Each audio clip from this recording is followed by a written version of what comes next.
الفاتحة.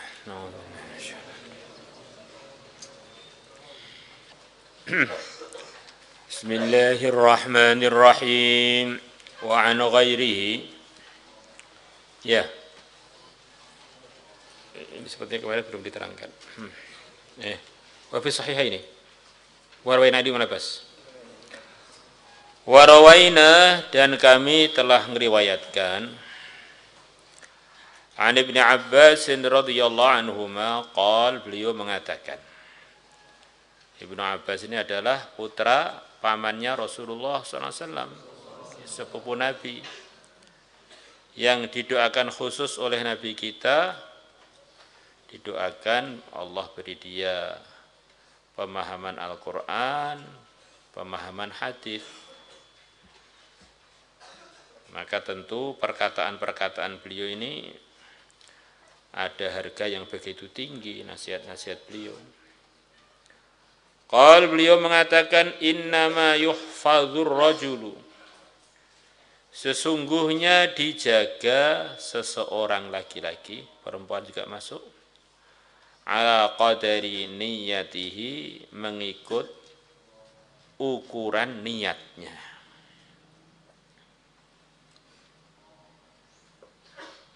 Jadi niat kita itu sampai mempengaruhi macam-macam, termasuk mempengaruhi doa-doa penjagaan yang kita panjatkan. Makanya kita doa ayatul hirzi, kita niatkan untuk diri kita, ya, yang terjaga diri kita. Kita niatkan untuk calon-calon istri kita, maka calon istri kita pun di Pondok Putri sana sudah terjaga. Kita niatkan untuk calon anak cucu kita, calon mantu kita, calon-calon mantu kita sudah terjaga juga. Maka luaskanlah niat-niat kebaikan. Diceritakan kejadian yang dituliskan dalam kitab Ta'lim Muta'alim, Ta'lim Fadilah Amal. Itu diduga kejadian itu zaman Sayyidina Umar. Ada seorang suami safar meninggalkan istrinya yang sedang hamil tua atau sedang hamil saja. Maka sebelum berangkat dia berdoa, ya Allah, aku titipkan kepada Engkau keselamatan, kesehatan, dan seterusnya untuk anak saya yang dikandung oleh istri saya. Maka akhirnya orang tadi safar, pulang safar, kaget dengar istrinya ternyata sudah meninggal. Orang-orang kampung bilang, itu di kubur istri kamu itu ada aneh. Setiap malam ada suara dari dalam kuburan, kelotak-kelotak, kelotak-kelotak. Maka suaminya penasaran, setahu saya istri saya ini orang solehah juga, kok ada aneh-aneh di kuburannya, ada apa? Akhirnya kuburannya dibongkar. Selepas dibongkar, kaget ternyata dia melihat ada bayi nyusu pada jenazah itu. Tentu saja namanya cerita ada tambah-tambahan dikit biar lebih menarik mungkin gitu. Maka dia melihat pemandangan itu sedih, sayang, begitu senang dengan keselamatan anaknya, begitu sedih dengan kondisi istrinya yang wafat. Maka dia bilang, ya Allah, kenapa yang kau jaga kok hanya anak saya, istri saya enggak? Tiba-tiba ada suara dari langit jawab, suaranya malaikat mungkin gitu. Lah yang kamu titipkan kepada Allah kan anak kamu, istri kamu lupa no kamu. Innama yukhfadhu ar-rajulu ala qadri niyatihi, di antara aplikasinya begitu tadi. Maka khairzi, niat untuk diri kita, untuk keluarga kita, untuk umat Islam semuanya, untuk umat Islam sekarang dan yang akan datang. Kemudian untuk teman-teman Islam yang terzalimi di Palestina, di mana-mana saja.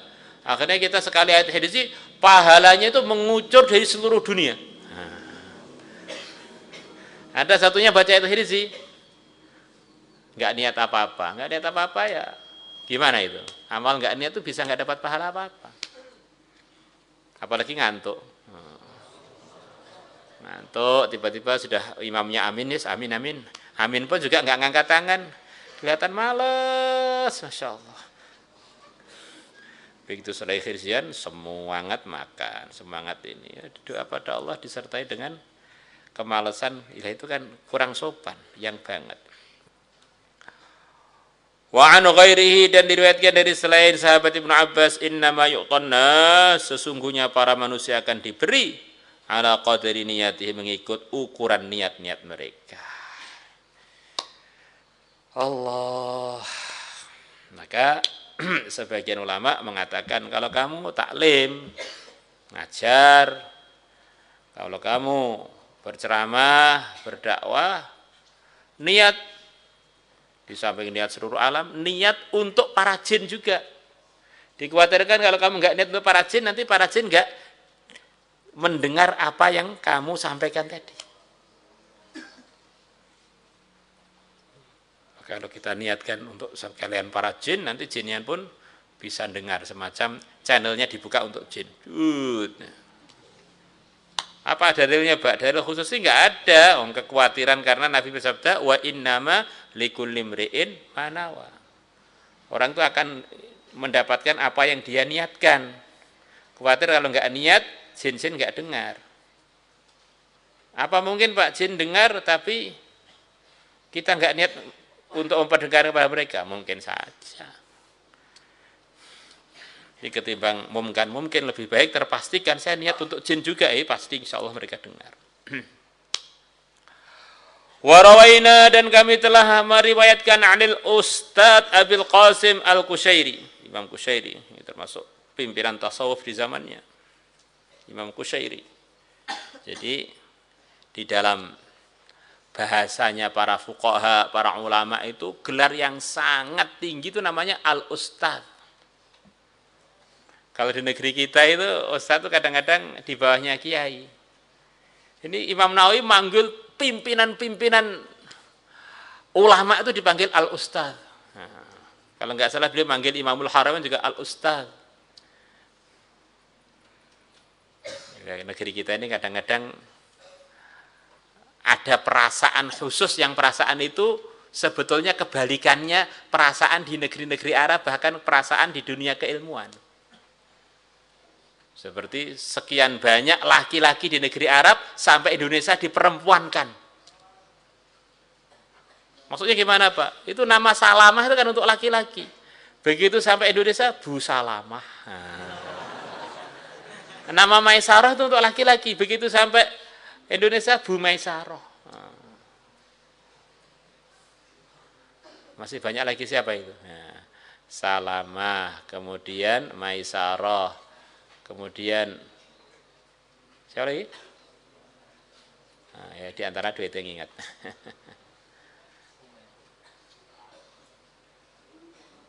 Siapa? Enggak, Khairah mah perempuan kan.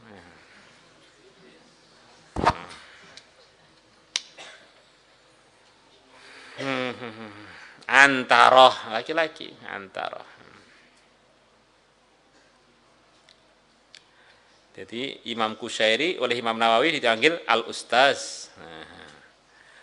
Qal, beliau mengatakan al-ikhlasu ifradul haqqi subhanahu wa ta'ala fit ta'ati bil qasdi. Masya Allah. Ikhlas adalah menyendirikan yang maha benar, maha suci beliaunya dan maha tinggi di dalam ketaatan dengan disengaja. Ikhlas itu apa? Dengan sengaja taat saya ini hanya untuk yang maha hak. Al-haq itu salah satu Asmaul Husna. Saya taat ini semata-mata murni 100%, saya sengaja untuk Allah saja. Maka ada yang ngabsen, nggak ngabsen, ada yang ngawasi, nggak ngawasi, karena Allah ya tetap berangkat. Berarti saya ini nggak ikhlas. Ya mulai kapan kamu pernah ikhlas? Kalau orang hadirnya di kelas, aktifnya hanya karena absen, zahirnya itu masih jauh dari praktek ikhlas. Di ikhlas tuh memang sengaja taat saya ini khusus karena Allah saja. Bukan karena termotivasi atau karena dorongan apa, dorongannya untuk Allah, untuk dapat ridhonya Allah. Ifradul haqqi subhanahu wa ta'ala fit ta'ati bil qasdi. Wa huwa, ikhlas itu, jadi penjabarannya bagaimana? Ayyurida bi ta'atihi at-taqarruba ilallahi ta'ala. Dia menginginkan dengan ketaatannya untuk usaha mendekat kepada Allah Ta'ala. Usahanya itu untuk dekat pada Allah. Dipuji, enggak dipuji, terus jalan. Karena Allah kok. Duna syai'in akhar, bukan karena tujuan yang lain. Min tasannu'in li makhluk, berupa basa-basi untuk makhluk. Tasannu' itu semacam membuat drama. Nah, dia ini sebetulnya bukan karena Allah, terus pura-pura nggih-nggih, sopan, nunduk-nunduk, biar oleh makhluk dipuji. Wah, ini santri kok copan banget sih, ini ahli khidmat. Begitu nggak ada makhluknya, dia kelihatan aslinya gitu. Tasannu' itu bukan asli, kepura-puraan. Perbuatan yang aslinya itu dia tidak begitu itu. Awiktisabi mahmadatin 'indan nas, atau dia mencari pujian di kalangan manusia. Ini semuanya keluar dari definisi ikhlas. Au mahabbati madhin minal khalqi, atau cinta pujian dari makhluk. Au maknan minal ma'ani, atau makna dari sekian banyak makna, atau apapun yang selain yang telah diterangkan tadi, yang bukan murni karena Allah, itu semuanya menjadikan orang keluar dari, lulus dari ikhlas. Siwat taqarrubi, yang maknan minal ani tadi, selain mendekatkan diri ilallahi ta'ala, kepada Allah ta'ala. Qal, beliau mengatakan wa yasihu ayyuqal, dan benarlah untuk dikatakan, kesimpulan dari adas itu, al-ikhlasu, ikhlas, tasfiyatul fi'li, adalah membersihkan perbuatan, an mulahadzatil makhlukin, dari memperhatikan para makhluk, dari minta perhatiannya para makhluk. Jadi memang ini perbuatan saya ini murni karena Allah. Makhluk mau komen apapun ramah salah. Komen baik tidak menyebabkan saya tambah melambung, komen buruk tidak menyebabkan saya tersungkur. Ikhlas.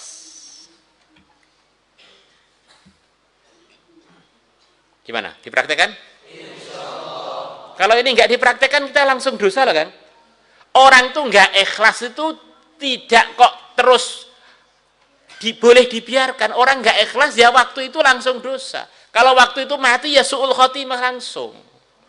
Jadi kata-kata latihan ikhlas itu tidak boleh terus langsung nggak dipraktekkan. Saya latihan ikhlas ya latihan langsung praktek, dan terus nggak boleh tidak latihan terus praktek terus gitu. 3 orang yang disuruh masuk neraka, yang kemarin diterangkan 3 orang itu, bahkan Imam Nawawi mengatakan, Imam Hafidz Dimyati mengatakan kemarin itu, bahwa mereka lah yang pertama kali api neraka akan dihidupkan dengan badan-badan mereka. Mereka ini adalah kesalahannya karena tidak ikhlas, bukan karena tidak amal. Mereka di puncak amalan, yang mana amalan tersebut walaupun nggak puncak, baru sekelumit aja fadilahnya, asalkan ikhlas sudah nggak karu-karuan. Mereka soft terdepan, tersempurna di dalam zahirnya amal. Wafat fisabilillah, jadi orang yang ngalim, dan jadi orang yang habis-habisan sampai habis beneran hartanya. Orang tuh nggak usah sedekah banyak-banyak, sekeping roti ikhlas bisa ngganjal dia dari masuk neraka. Jadi 3 orang di soft terdepan, khurut tuh nggak usah lama-lama, sepagi sepetang itu sudah melebihi dunia dengan segala isinya. Nah ini sampai mati, bukan bawa kompor, sampai mati. Tapi karena ikhlas, karena tidak ikhlas suruh di neraka. Bahkan banyak ulama memahami ketiga-tiganya ini kekal di neraka. Kok bisa? Karena tidak karena Allah. Bagaimana mau minta surga dari Allah? Nggak bisa. Niatnya itu bukan karena Allah, pengen pujiannya makhluk. Maka kita harus introspeksi diri. Semua ketidaktertiban pada diri kita, dirinya manusia ini karena salah hatinya, karena salah imannya, salah ikhlasnya. Maka kerjanya para anbiya semuanya sebelum semua islah diri adalah islah hati. Meluruskan hati, ala inna fil jasadi la mudghatan idza saluhat saluhal jasadu kulluhu wa idza fasadat fasadal jasadu kulluhu ala yahiya al qalb. Paham? Saya mau boyong Pak karena nggak ada yang dukung. Oh, kamu mondok tuh karena pengen dukungan loh. Kayak ikhlas. Kayak ini paidai mondok 10 tahun kalau hanya minta dukungan makhluk ya serang paidai.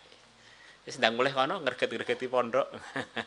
Guyonnya begitu itu kan. Jadi kita ini harus paham, kita ini mukallaf tuh mulai kita balik dengan yang umur 40 50 sama aja tanggung jawabnya. Harus ikhlas. Saya tersinggung dengan teman saya, Pak, saya baper, saya mau pulang. Iya. Berarti kamu itu mondok hanya karena biar gak tersinggung. Wes. Ini bukan ikhlas. Akhirnya kamu salah lagi dan salah lagi gara-gara orang hatinya salah. Dari salah pertama menjadi salah kedua, salah ketiga, salah keempat, akhirnya jadi markas kesalahan.